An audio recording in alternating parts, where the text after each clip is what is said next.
celebrating 49 years on the air. Award-winning Farm Week is a production of Mississippi State University Extension. Today on Farm Week, an encore backed by popular demand, this year's DIXIE National Sale of Junior Champions. In Southern Gardening this week, a little bit of whimsy and a whole lot of moss gloss. In the markets, numbers you need to know, and with all the drought we had, some interesting weather insight. And finally, speaking of weather, an encore visit back in time to the McKenzie tornado. Farm Week starts right now.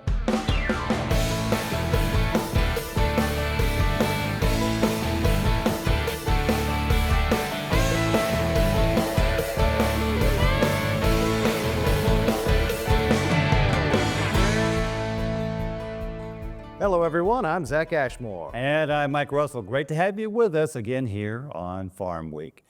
A few weeks ago, we played this story for you and it proved so popular we decided to bring it to you again. So here it is, a look back at this year's DIXIE National Sale of Junior Champions. There are many key players in the success of the sale, but one standout is the young man you're about to meet one more time. He's been through a lot for a 17-year-old, but he's come through it all with flying colors. 1100, I got 10 here, you gotta be 1100. For 57 years, the DIXIE National Sale of Junior Champions has been more than just an auction. It's the culmination of a year's worth of grit, sweat, and determination. This year, more than 1,150 young people brought nearly 1,800 animals to Jackson, competing for a spot in a sale that raised nearly $580,000. What a great opportunity it is to come here and celebrate our youth, both our 4-H and our FFA kids. Now they've worked this whole year tirelessly raising animals, which instills such a good sense of responsibility. They worked their way through the local ranks, the district ranks to get here to the DIXIE National Sale of Junior Champions. While the records were shattered, including a $13,500 lamb and a $25,000 goat, even more value lies in the $1.4 million in scholarships the sale has provided over time, along with the youth programs that feed into the sale. And there's a lot of discussion in our state all the time about workforce development, workforce development, workforce development. I want you to know there's no better workforce development program in the state of Mississippi than 4-H and FFA. Can we give them another great big hand? Thank you for all you do. Among the 41 scholarship recipients this year is a young man whose story defines resilience. Julian Chavez, a homeschooled senior from Lincoln County, was awarded the $2,500 Premier Exhibitor Scholarship, a triathlon of skill, knowledge, and persistence. Julian has been one of my 4-H'ers for the entire time that I've been an extension agent in Lincoln County. He started when he was a clover bud, and he'll be graduating high school this year. He has shown a variety of species, beef, sheep, goats. So he's really explored all the avenues. He's also involved in our educational contests, judging, premier exhibitor, and things of that nature. So it's been a pleasure working with Julian. Julian's path hasn't been easy. Raised by his grandparents since age 4, he's faced hardships that might have sidelined others. But under the guidance of Marty and Juanita Tripp, he forged an approach to life that's now his signature. What have they taught him? My work ethic, for sure. My grandfather used to work for an oil company, and he taught me that no matter where you go, you always put 120% in. And my grandmother has been real adamant on making sure that I do it. So my grandmother has definitely been the driving force on making sure that I have been really good about my work ethic. But my grandfather, he's the one who set the foundation. Leadership comes naturally to Julian, who serves as a leader for both the Brahmin associations and Mississippi 4-H. Yet he remains grounded by a philosophy of humility and faith. Humility plays a huge part in everything you do. I know people who have won big and they're very humble about it, but I've also known people who have won small and they're very arrogant about it. And I've personally been able to win at the Houston Livestock Show and Rodeo, and you know, I don't like to bring it up. I just, you know, I'm very proud of the moment, but I try not to brag about it, because if you brag about something, that's, you know, the old saying, pride cometh before the fall.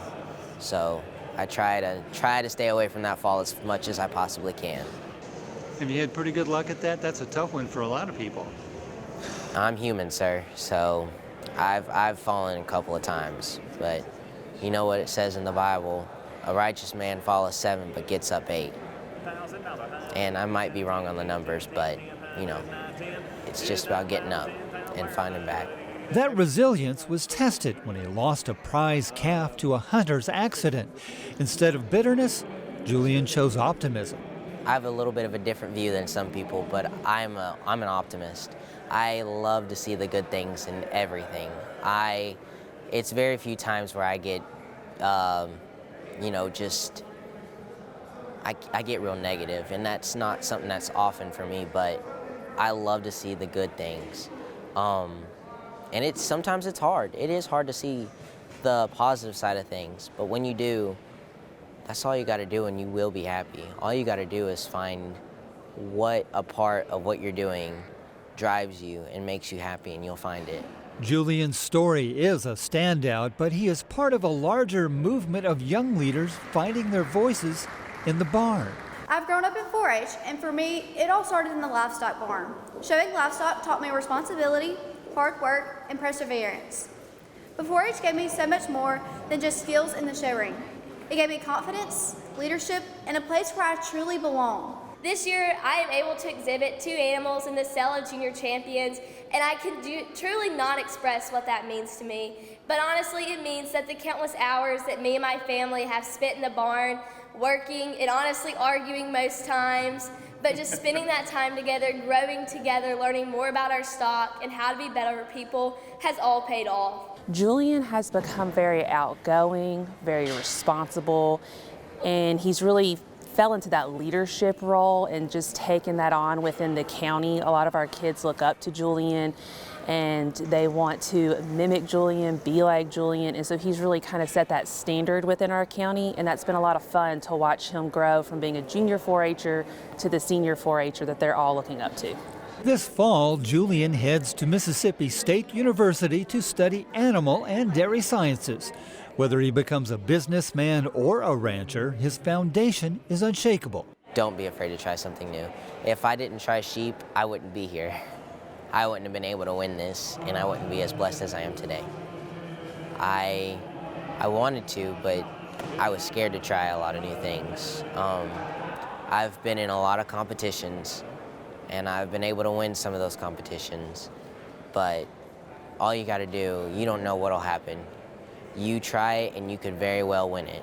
Myself included, I grew up showing livestock, and now I'm a member of the Cell of Champions Committee, and I know how much goes into making events like this possible. And I can tell you at firsthand, the youth that we're going to support and celebrate today are some of the most dedicated, hardworking, biggest leaders. And at Southern Ag Credit, that's why we invest in young people, because we know that that is the future leaders of our ag industry.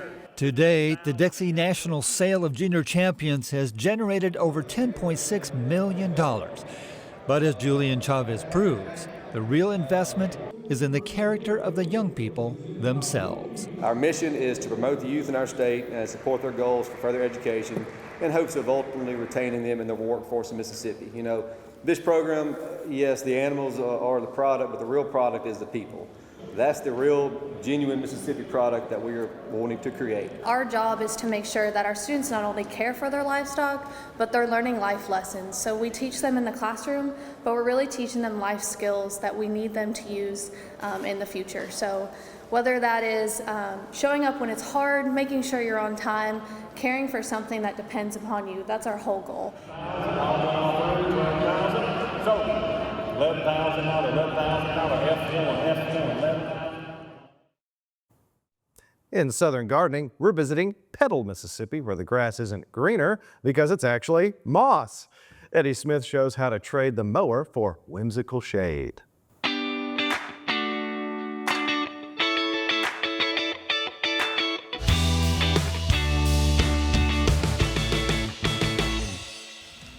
A moss garden can make a great place to relax and cool off from this summer heat. Today's Southern Gardening is at the home of Jack and Nadine in Petal, Mississippi, sharing with you their enchanting moss garden. As you enter the moss garden, You are greeted with a cute moss garden sign and one of the many ant sculptures located throughout the gardens. The ant sculptures add a whimsical feel to the moss garden area.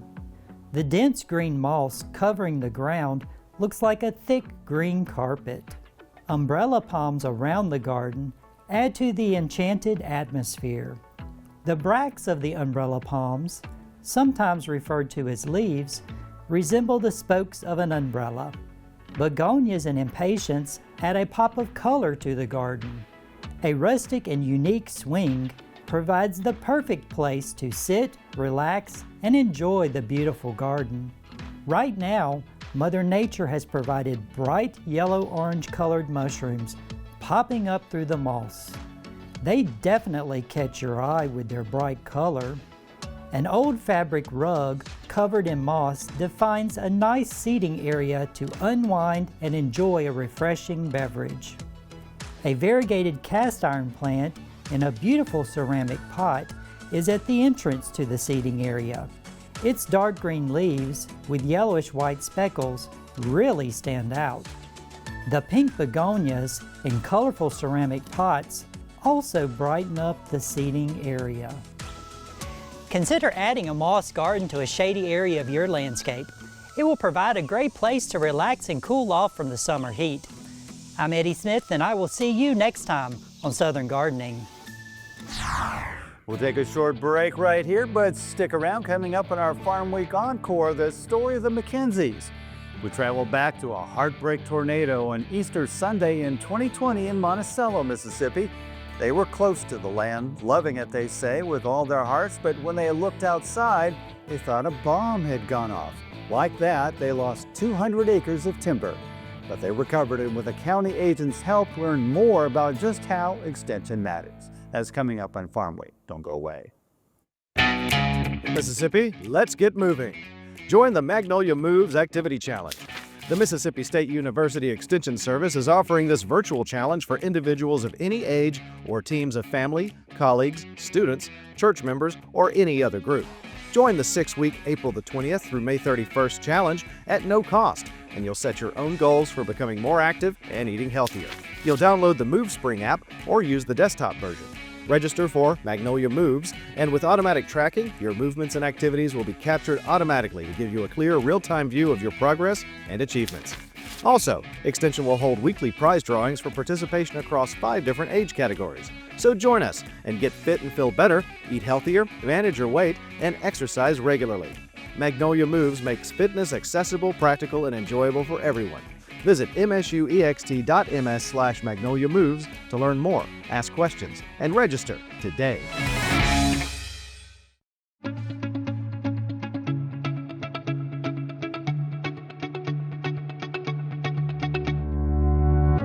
I believe in people and their hopes, their aspirations, and their faith. I believe in intellectual freedom to search for and present the truth without bias and with courteous tolerance toward the views of others. I believe that education is a lifelong process, and the greatest university is the home. That my success as a teacher is proportional to those qualities of mind and spirit that give me welcome entrance to the homes of the families I serve.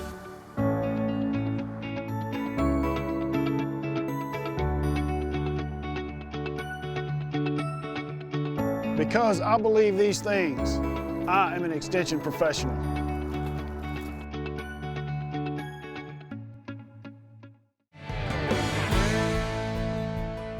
Time for the market report weather, the talk this week. Whether it's weather or whether it's commodities, we're covering both. But first, the numbers. What were the week's biggest gains and losses? And then the Mississippi State climatologist talks about the current drought we're facing and more. So, markets closed, still on the upswing, and both row crops and livestock split. Let's take a look. The week's biggest gain, soybean oil, up over 3¼ cents, nearly a 5% increase from the previous week. The week's biggest loss, live cattle, down about 2½ cents, a 1% decrease from the previous week. So if you're here in Mississippi, you've probably noticed it's been pretty dry these last 6 or so months. That's because we're currently in a drought. State climatologist Mike Brown recently spoke on the Crop Situation podcast to get us up to speed on the situation, what's causing it, and what we can expect this year. We are actually coming out of a La Nina and into a neutral pattern. And because of that, the jet stream isn't acting quite like it normally acts because we're seeing those cooler temperatures in the Pacific beginning to warm. And as you do that, you're shifting high and low pressure areas around. And what that has meant for us this spring is the jet stream has stayed a little bit further west than normal for this time of year, meaning Texas, Oklahoma, parts of Missouri, and then the upper Midwest have seen the rains that are more typical for the southeastern United States. It tends to happen as we transition out of La Ninas into a neutral pattern. So it hasn't caught me off guard so much. However, when we have these drier periods, we typically still get good cold fronts that move through. And we've seen several of those this year. One day on a Saturday, it's 84 degrees. And on the next day, our high temperatures in the mid 60s. And we've seen a few of those already this spring. The problem is we're not getting any moisture with those things. They're coming through way too fast. We're not developing a deep layer of moisture in Mississippi to provide us good precipitation. And so we're a little bit unusual in this transition period in that we're not just missing the typical amount of precipitation, we're missing all the precipitation. And it's really showing up with devastating effects across our state. Climatologically speaking, here in Mississippi, our drought, our seasonal drought normally occurs kind of mid to late August through September and into early to mid-October. That's typically when we see our droughts. And we know that they're coming. We just see this decrease in precipitation, and it doesn't really catch anybody off guard. Last year, we stayed wet over here in the eastern part of the state through early June. But then it's like the spigot just turned off, and we went from feasting into famine very, very quickly with respect to precipitation. And so while we had good soil moisture across the state for the majority of July, we saw some drying occurring earlier in August than we normally do, and that lasted really through the end of October this year. So it was kind of an extended period of our seasonal drought. And so we entered the winter quite dry in Mississippi. Winter across the state, I would categorize it as fairly normal to just below normal amounts of precipitation. February this year was our driest February ever on record for the state of Mississippi. And then after February, of course, we get into March. That was the third warmest month we've ever had on record and the 11th driest combined. And so evaporation is kicking in, and we're deepening that drought. We're lowering that moisture level in the soil deeper and deeper and deeper. So last summer was pretty dry, followed by a somewhat normal winter, but we didn't replenish our soil moisture. We just had our normal amount. And now having the driest February coupled with, mid 80 temperatures for a few weeks now, we're really drying out that top layer of soil dramatically. 1916, 1941, 1943, and 1970 were 4 years that look very similar to 2026 in terms of the rainfall amounts and when they occurred. And unfortunately, expanding all of those years out to the end of the year, all of those years finished the year 30 to 55% below normal precipitation. So drought kind of begot drought, right? I mean, if we don't have moisture in the soil, if we don't have evaporation, if we don't have transpiration, it's harder to get low-level moisture in the atmosphere that can then be used for precipitation.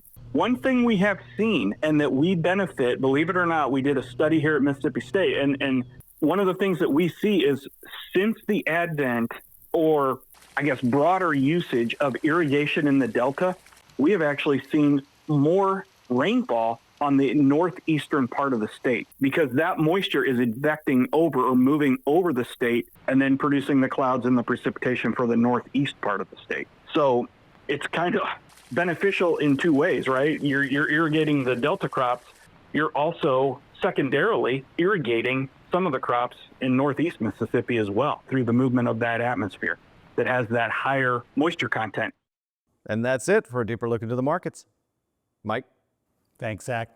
Since we're on weather, time for an encore. This one called After the Storm. You can read the article online, visit Mississippi State Extension and search McKenzie tornado. It's a moving story of disaster recovery and a father and son who lived through the Easter tornado of 2020. I love the farm. I was raised on a dairy farm down in Walthall County. When I was a kid, we milked by hand, but I was born in '29, so it was during the Depression. But it kept food on the table for us, so I can milk a cow in a hurry.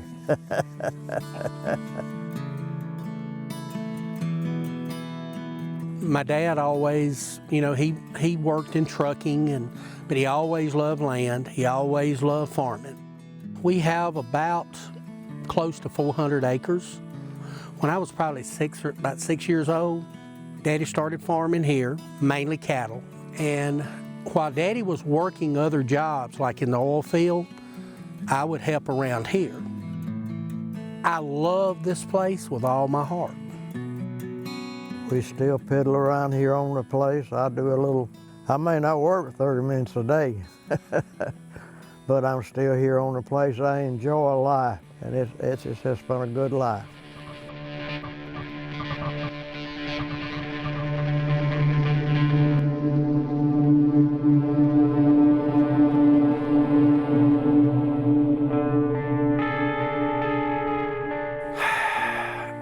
When the tornado came and we realized we had survived, when I looked outside, I honestly thought about a nuclear bomb. The tornado was supposed to be coming through. We and him sitting under the bar, and he put his arm around me. He said, "Daddy, if we blow away, we're gonna blow it away together." He was holding me, protecting me. And that's where we've been all our lives. We try to protect one another. This storm hit the McKenzie's farm was on Easter Sunday, and we had just kind of gotten into the COVID situation. So we were kind of in emergency management mode when this tornado came through. That hurt me more than anything else. It was more of it wasn't the financial loss, it was more of the beauty of the land. That was devastating. It was hard. I felt like it just destroyed part of my life. But I told Terry, I said, regardless, we're alive. Let's enjoy life. God give it to us, He can take it away from us. All losses are bad, but a timber loss is exceptionally great. And it can be a very emotional thing for producers and families because a timber crop is a lifetime crop. Mr. Hulon is 90 years old, and he's lost 200 acres of timber, and that's not an easy recovery. They were one of the first people that come after the storm, and Amanda was here the next morning. She showed up out here to let us know what all help was available, and she has been nothing but, she's a friend. She stood right there, long before anybody else came out here. She explained to me all of the options, give me all the paperwork, and there's just so much that a lot of people need to know. We kind of make sure in Extension that the right resources get linked to the right people. We did try to make them aware that they do need to fill out an ag damage assessment form, and these are the resources that might be available to them should they choose to take it, and you got to apply, and who to link them to. They were very helpful, and they encouraged us, don't give up, and shared all the programs with us that we could apply for, to get help. It was really a heartfelt feeling when she showed up here. And like I said, I've heard Extension all my life. I was in 4-H. I raised chickens and showed them. I raised cattle, calves and showed them. It made me understand more about what the Extension does. I certainly didn't, get on a bulldozer or or move any trees around, or anything like that. But we did try to make them aware and try to give them those documents and those opportunities. She has been an asset every way. She acts like she appreciates us and loves us. She's always been here for us. To me, she's been the best county agent we ever had. When you get to work for Extension, that's a privilege, and public service is your responsibility, and we're trying to help them, when they're in situations, and farming is near and dear to our heart. So I have a great respect for the people I serve, so really it's my privilege. It really is. I mean, to get to be paid to do what you love and help people, what more can you ask for? Extension matters, no question. Great job by Amanda in Lawrence County. Well, next week, Zach has a special encore from the other side of the world. You may not know it, but Italy is a major producer of citrus, and one location there is famous for its lemons, Sorrento. It wasn't always that way, but through clever ag practices and a dedication to quality, these fruits have become a staple product of the Amalfi Coast region. Come with me on my trip to the old country next time on Farm Week. Remember, if you missed a story, look for past episodes of Farm Week on our website at farmweek.tv. And don't forget to follow us on Facebook and YouTube. See you next week. Thanks for watching.